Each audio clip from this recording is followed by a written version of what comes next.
जय हिंद दोस्तों, स्वागत है आप सभी का आज की एक नई वीडियो में। दोस्तों आज की इस वीडियो में आप सभी के सामने क्लास 12th हिंदी वितान बुक के पहले चैप्टर यानी सिल्वर बेडिंग के क्वेश्चन आंसर लेकर के आ चुका हूं। एक एक प्रश्न का बहुत ही सरल बहुत ही सटीक उत्तर आप सभी को बताने वाला हूं। बस आप सभी लोग वीडियो में अंतिम तक जुड़े रहें और ध्यान से वीडियो को देखते रहें। तो चलिए हम लोग बिना देरी को ही वीडियो की शुरुआत करते हैं और आज के इस चैप्टर के एक एक क्वेश्चन का उत्तर हम लोग अच्छे से देख लेते हैं। पहला क्वेश्चन है हमारे सामने कि यशोधर बाबू की पत्नी जो हैं वो समय के साथ ढल सकने में सफल होती हैं, यानी जैसे जैसे समय बदलता है उसके साथ साथ वो भी ढल जाती हैं समय के अनुसार।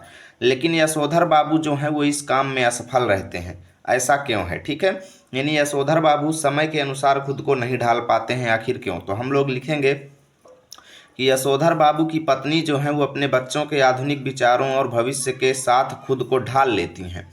वे मानती हैं कि बदलते समय के साथ ढलना जरूरी है। ठीक है, बदलते समय के साथ चलना जरूरी है। इसके विपरीत यशोधर बाबू जो हैं वो अपनी पुरानी परंपराओं और आदर्शों से चिपके रहते हैं, यानी कि किशन-दा के सिद्धांतों से वो क्या करते हैं, हमेशा चिपके रहते हैं, जुड़े रहते हैं, जिससे वे आधुनिकता को स्वीकार नहीं कर पाते और इस काम में असफल रह जाते हैं। इतना हम लोग इस क्वेश्चन का उत्तर लिखेंगे, बहुत ही सटीक बहुत ही सरल। अगला प्रश्न है हमारे सामने कि पाठ में जो हुआ होगा वाक्य की आप कितनी अर्थ छवियां खोज सकते या सकती हैं? ठीक है, तो हम लोग लिखेंगे कि जो हुआ ये वाक्यांश जो है इसके दो मुख्य अर्थ इस पाठ में छिपे हुए हैं। पहला यह है कि यह किशन-दा की मृत्यु के अनिश्चित कारण को दर्शाता है कि किशन-दा की मृत्यु का पता नहीं क्या हुआ होगा, है ना, यानी किशन-दा की मृत्यु के बारे में ये अनिश्चित कारण को दर्शाता है ये वाक्यांश जो है, यानी पता नहीं उनकी मृत्यु के बारे में क्या हुआ, है ना। दूसरा ये बताता है कि यशोधर बाबू की द्वंद्व और लाचारी वाली मानसिकता को दिखाता है, जहां वे बदलाव को रोक नहीं पाते और सब कुछ नियति पर छोड़ देते हैं।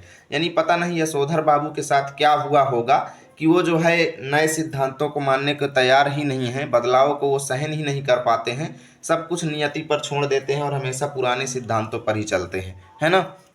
अब हमारे सामने आ चुका है तीसरा क्वेश्चन, वो है कि सम हाउ इम्प्रॉपर। ठीक है, इस वाक्यांश का प्रयोग यशोधर बाबू लगभग हर वाक्य के प्रारंभ में तकिया कलाम की तरह करते हैं। तकिया कलाम क्या होता है? तकिया कलाम वो वाक्य होता है दोस्तों जो कुछ व्यक्ति अपनी बातों में एक विशेष प्रकार का शब्द बार बार बोलते रहते हैं। जैसे मैं ही पढ़ाता हूँ आप सभी को तो बार बार ठीक है ना बोलता रहता हूँ, आप सभी लोग सुनते होंगे, तो मेरे लिए ठीक है ना ये तकिया कलाम हो गया। ऐसे ही यशोधर बाबू के लिए सम हाउ इम्प्रॉपर जो है ये तकिया कलाम था, यानी हर बार ये इसी बात को बार बार बोलते थे। तो पूछा जा रहा है कि इस वाक्यांश का उनके व्यक्तित्व और कहानी के कथ्य से क्या संबंध बनता है ना। तो हम लोग लिखेंगे कि यह वाक्यांश जो है यशोधर बाबू का तकिया कलाम है, यानी बार बार वो इसी बात को अपनी बातों में बोलते रहते हैं। यह उनके व्यक्तित्व के द्वंद्व को दर्शाता है। ठीक है, उन्हें नई चीज़ें पूरी तरह गलत नहीं लगती हैं, लेकिन वे उन्हें पूरी तरह सही भी नहीं मान पाते हैं। ठीक है, यह उनके आधुनिकता और परंपरा के बीच में फंसे होने का प्रतीक है। इतना हम लोग लिखेंगे। अब यहाँ पे चौथा क्वेश्चन है हमारे सामने कि यशोधर बाबू की कहानी को दिशा देने में किशन-दा की महत्वपूर्ण भूमिका रही है। ठीक है, तो प्रश्न हमसे पूछ रहा है कि भाई आपके जीवन को सही दिशा देने में किसका महत्वपूर्ण योगदान रहा है और कैसे रहा है? तो हम लोग लिखेंगे कि जिस प्रकार यशोधर बाबू की कहानी को दिशा देने में किशन-दा की भूमिका थी, उसी प्रकार मेरे जीवन में मेरे शिक्षक का महत्वपूर्ण योगदान रहा है। अब कैसे रहा है वो भी बताना है। तो उन्होंने न केवल मुझे किताबी ज्ञान दिया बल्कि सही गलत की पहचान करना और विपरीत परिस्थितियों में धैर्य रखना भी सिखाया, जिससे मेरा व्यक्तित्व निखर सका। ठीक है, इतना हम लोग लिखेंगे। आप लोग कुछ भी लिख सकते हैं कि उन्होंने मुझे केवल सही गलत की पहचान करना और साथ ही सही प्रश्नों का सही उत्तर लिखना भी सिखाया, जैसे मैं आपको बता रहा हूँ, तो आप यहाँ पे लिख सकते हैं, कोई दिक्कत नहीं है। पांचवा क्वेश्चन है कि वर्तमान समय में परिवार की संरचना स्वरूप से जुड़े आपके अनुभव जो हैं वो इस कहानी में कहाँ तक सामंजस्य बिठा पाते हैं, यानी आज के समय में परिवार की जो संरचना होती जा रही है, परिवार का जो स्वरूप होता जा रहा है, उसके बारे में जो आपका एक्सपीरियंस है वो बताइए कि पहले के परिवारों के साथ कैसे सामंजस्य बिठा पाता है। ठीक है, तो हम लिखेंगे दोस्तों कि मेरे अनुभव के अनुसार वर्तमान समय में परिवारों की संरचना और स्वरूप में आए बदलाव इस कहानी के साथ गहरा सामंजस्य बिठाते हैं। आज भी कई परिवारों में यशोधर बाबू की तरह ही पुरानी पीढ़ी और उनके बच्चों की नई सोच के बीच जो है टकराव दिखाई देता रहता है, क्योंकि भाई आज भी ऐसा बहुत जगहों पर देखा जाता है जहां बुजुर्ग जो है वो खुद को उपेक्षित महसूस करते हैं। ठीक है, इतना हम लोग इस प्रश्न का उत्तर लिखेंगे, बहुत ही सरल, बहुत ही सटीक। अब यहाँ पे छठवां क्वेश्चन है आप सभी के सामने। बोला गया है कि निम्नलिखित में से किसको आप कहानी की मूल संवेदना कहेंगे, यानी मुख्य भाव आप इस कहानी का किसको कहेंगे और क्यों कहेंगे। ठीक है, हाशिए पर धकेला जाता मानवीय मूल्य इसको कहेंगे, या फिर पीढ़ी का अंतराल इसको कहेंगे, या फिर पाश्चात्य संस्कृति का प्रभाव पड़ा है इसको कहेंगे। तो देखिए दोस्तों, इस कहानी का मुख्य भाव हम पीढ़ी के अंतराल को कहेंगे, क्योंकि जैसे जैसे पीढ़ी का अंतराल होता जा रहा है यहाँ पे बुजुर्गों और बच्चों के बीच ये वैचारिक टकराव दिखाई पड़ता है ना।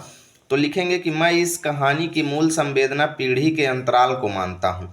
इसका कारण यह है कि पूरी कहानी यशोधर बाबू और उनके बच्चों के बीच विचारों के टकराव पर टिकी है ना। जहाँ यशोधर बाबू पुरानी परंपराओं को बचाना चाहते हैं, वहीं उनके बच्चे आधुनिक जीवन शैली को अपनाते हैं। इसी वजह से इस कहानी का मुख्य भाव मैं पीढ़ी का अंतराल को मानूंगा, है ना।